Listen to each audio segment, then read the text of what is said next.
What's going on, America? This is Kevin from Kevin's Corner. And there's only two things that gets me all choked up, make me feel funny inside. One of them is little baby bunnies. If you can look and see, there's some little baby bunnies in my yard over there. This is Kevin Ellerby from Kevin's Corner.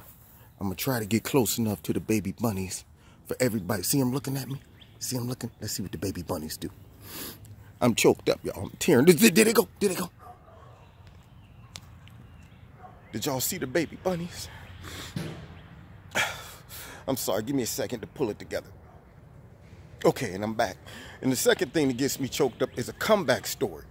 You know, when it comes down to a redemption story, there's some things that make you feel good about people who come back from a horrific situation. One is humility, okay? And I'm talking about, I think her name is Alice Johnson, the lady who Donald Trump pardoned. She was just on Fox. And, you know, I respect what she is saying and what she's doing. When a person messes up and they own it, that's big. I know a lot of criminals that are in prison right now who, if you were to ask them, they ain't done nothing wrong. And one of the things that really makes a situation like this real touching is the fact that she took responsibility. She said that what she did was wrong, and she gave advice to other people concerning making a decision in time that will cost you longer than it would for you to get into it. People can make some choices in one moment, get into something, take them one moment to get into something, take them a lifetime to get out of it. And I think she paid a heavy price for what she did. Granted, she didn't minimize what she did like a lot of people have done.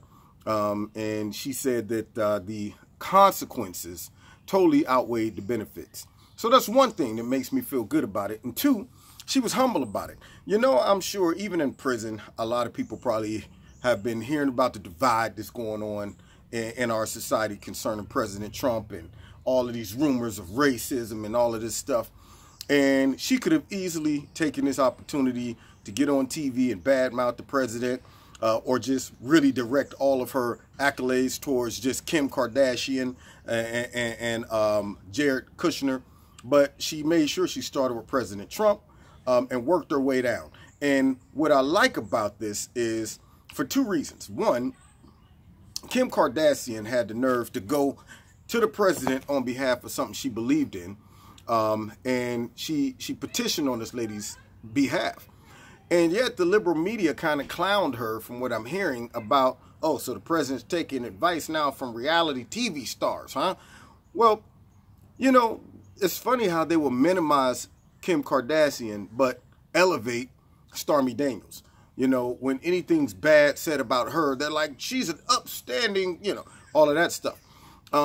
But yet anybody who comes to the president that they don't feel, you know, meets the standard of someone that is classy enough or elegant enough to step to the president, they use that to minimize the impact and the seriousness of what just happened. And something good happened. And so they can't just say it was a good thing. They got to try to spin it and make it look negative somehow. So, oh yeah, even though he helped this black lady out, but I mean, what, is he taking advice now from what, reality TV star? Jeez, oh man, what kind of president we have? But that's one thing. I got to give it to Kim Kardashian for being bold enough to do it, knowing that she would take criticism from the left and even probably from some people in her sphere. But here's the other thing. It burns me up that a lot of these quote-unquote famous black people out there that get on TV and they complain about President Trump, but yet will turn down the offer to go and speak to him. So I don't want to hear. See, this is where the whole tone of the video changes, okay? I started off all sensitive over the bunny rabbits, but now I got to get serious. I don't want to hear LeBron James and Steph Curry and the other Malik, whoever it is, the rapper, all of that stuff, Jay-Z. I don't want to hear none of them complaining about President Trump, because my gut tells me that if he would take an invite or take a visit from Kim Kardashian, I'm sure he would take a visit from any one of them to discuss some of their concerns and even take some feedback from them. But instead, what they're doing is playing games so it can keep them relevant. Meaning this, you don't want to really solve the problem. What you want to do is just talk about the problem. You want to talk about it, not be about it. So what that means is you see them out here, President Trump, this and that, but yet when they're invited or have the opportunity to go in and speak to him, they don't. So all of them complaints is nothing but